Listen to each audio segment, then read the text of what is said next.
भगवे को लहराने के लिए हमें कुछ भी करना पड़े, हम तो जान दे दें। स्टंट तो बहुत छोटी चीज है। योगी ज्यादा प्रिय या मोदी ज्यादा प्रिय? एक राम है, एक हनुमान है अपने। ये शब्द कन्हैया मित्तल के हैं, जो एक भजन गायक हैं। पीएम मोदी को राम और योगी को हनुमान मानते हैं। जो राम को लाए हैं हम उनको लाएंगे, ये गाना गाकर काफी ज्यादा वाहवाही भी लूट चुके हैं। लेकिन अब सीएम योगी के बयान कटोगे तो बटोगे पर जल्द ही सनातनी गाना लाने वाले हैं।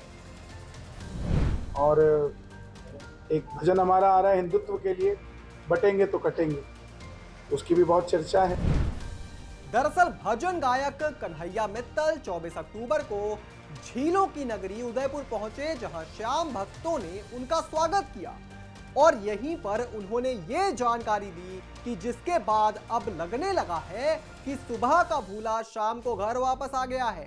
दरअसल ऐसा हम इसलिए कह रहे हैं क्योंकि कन्हैया बीजेपी के साथ जुड़े हुए हैं और सीएम योगी के करीबी माने जाते हैं। कई तस्वीरें भी सीएम योगी के साथ हैं, लेकिन हरियाणा चुनाव के समय अपने एक बयान के चलते धर्म विरोधी हो गए थे, क्योंकि 8 सितंबर को ही कन्हैया मित्तल ने कांग्रेस में शामिल होने का ऐलान कर दिया था। दरअसल वह भाजपा से टिकट चाह रहे थे, लेकिन टिकट नहीं मिलने की संभावना को देखते हुए बाद में उन्होंने कांग्रेस का दामन थाम लिया। ऐलान कर दिया था कि वो कांग्रेस में शामिल हो रहे हैं। इस ऐलान की राजनीतिक गलियारों में काफी चर्चा हुई थी, मगर बाद में जब उन्हें सोशल मीडिया पर धर्म विरोधी कहा जाने लगा तो तुरंत उन्होंने अपनी गलती का एहसास हुआ और फिर बयान जारी किया, जिसमें कि कहा, हम सब मिलकर यही संकल्प लेते हैं कि हम राम के थे, हैं और रहेंगे। मैं आपसे फिर से माफी मांगता हूं। जब कोई अपना गलती करता है तो बहुत तकलीफ होती है। मुझे लग रहा है कि मेरी गलती, ये मेरा एक गलत फैसला था। जो फैसला लिया है मैंने वह गलत था, इसलिए मैंने अब वापस ले लिया है इस फैसले को। मैं अपने सभी समर्थकों का धन्यवाद करता हूं। मैं भाजपा के शीर्ष नेतृत्व का भी धन्यवाद करता हूं। लेकिन अब कन्हैया ने अपने बयान को एक पब्लिक स्टंट बना दिया है और ये साफ कर दिया है कि सनातन धर्म के लिए वो कुछ भी कर सकते हैं।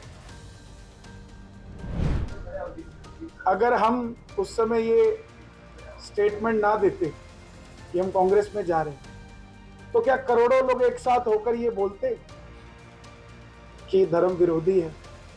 और अगर करोड़ों लोगों ने एक साथ मिलकर ये बात बोली कि धर्म विरोधी है, तो उसका रिजल्ट भी आपके सामने आया।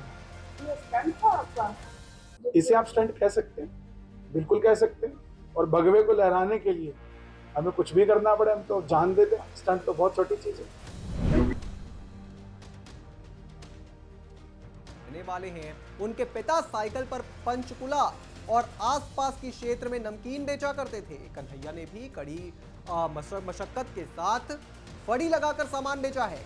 7 साल की उम्र में मित्तल ने भजन गाना शुरू कर दिया था। वह अपने घर के पास बने मंदिर में कीर्तन और जागरण में जाते थे। 15 साल तक उन्होंने फ्री में भजन गाए। 10वीं क्लास में जब वह अच्छे नंबर से पास हुए तो उन्होंने आईपीएस अफसर बनने का सपना देखा। इसके बाद जब उनके भजनों को लोग पसंद करने लगे तो इसे अपना प्रोफेशन बना लिया। 2015 के बाद उन्होंने भजन के लिए पैसे लेना शुरू कर दिया और अब अपने गानों के जरिए सनातन धर्म को आगे बढ़ाने का काम करते हैं। मगर आपको कन्हैया मित्तल पर क्या राय है आपकी, कमेंट में जरूर बताएं।